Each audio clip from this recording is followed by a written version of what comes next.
Kriste, budi naša radost, Kriste, budi naša sreća, Kriste, budi nam životi.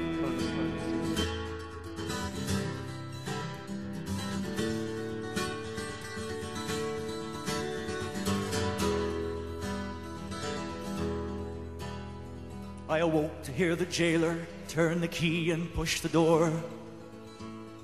"Get out here," he shouted, but I stayed there on the floor, frozen in the terror that rose and filled my brain, for I knew what they intended. I could not face the pain. Then soldiers came into the cell and they dragged me to the yard. They threw me down before a cross and brought the whip down hard. "Carry it," they shouted, as I struggled to my feet. I put my shoulder under it and dragged it to the street.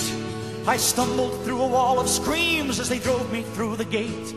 It seemed that thousands lined the streets, their voices filled with hate, like a wolf pack in the night that moves in for the kill. They closed the gap and followed us as we started up the hill. And it seemed I'd barely reached the top when they grabbed me from behind. They threw the cross down under me and tied the ropes that bind the arms close to the beams as they nailed the feet and hands. And they raised the cross up in the air and dropped it in its stand.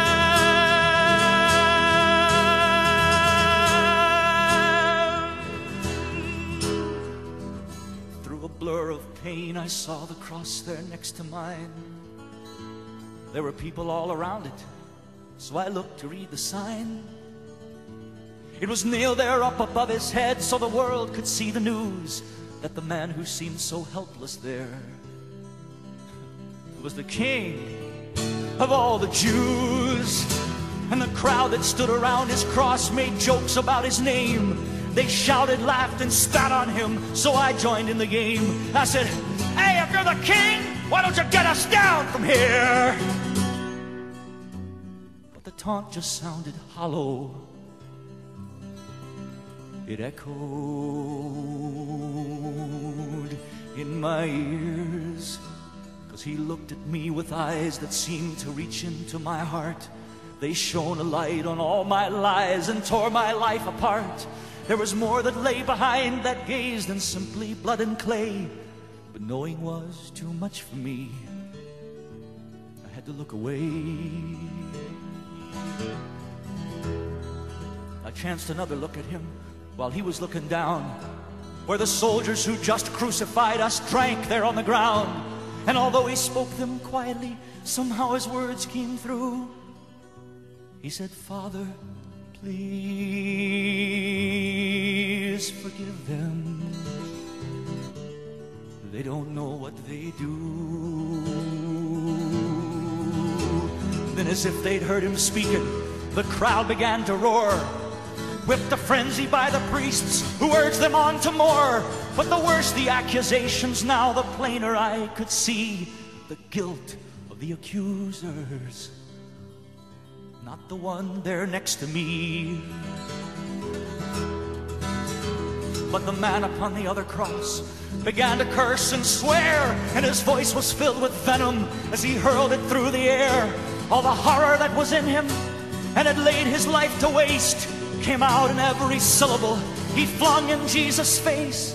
Jesus only looked at him, but something rose inside of me. In spite of all that watched us there, it couldn't be denied, because his righteousness and innocence were shining bright and strong, and I just couldn't keep my silence. If that cursing still went on, I cried out, "Don't you fear the wrath of God? Even at the end, you'll curse us both into the pit. Is that what you intend? We're only getting what we're due. We've sinned our whole lives long. But don't you talk to him that way, 'cause he's done nothing wrong."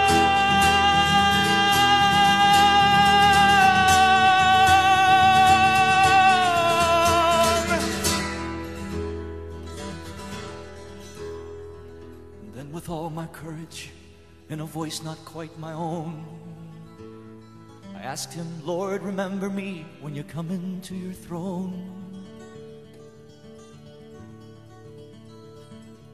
And he answered me, and even then his love was undisguised. He said, before the sun has set today, you'll be with me in paradise. The shouts and curses did not stop even when the sunlight ceased. But somehow in the midst of it, my soul had been released.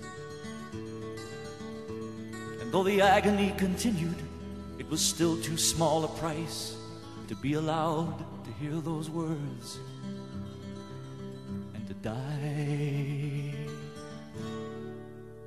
beside the Christ.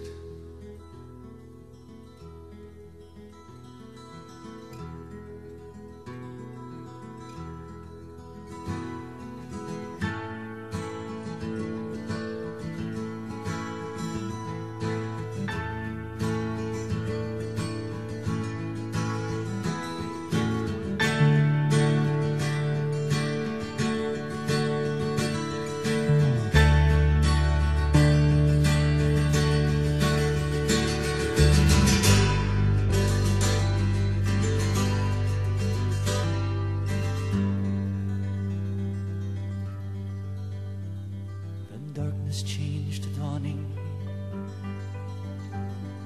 I heard the sound of voices. The air was warm around me. I stood beside a stream. Abraham was speaking to the multitudes before him, the unfolding of the answer to our prayers and hopes and dreams. Then far across the chasm came a rumbling like the thunder, and the Prince of Peace came shining from his mouth, the power stream. And the walls and towers crumbled, and the gates of hell went under as fast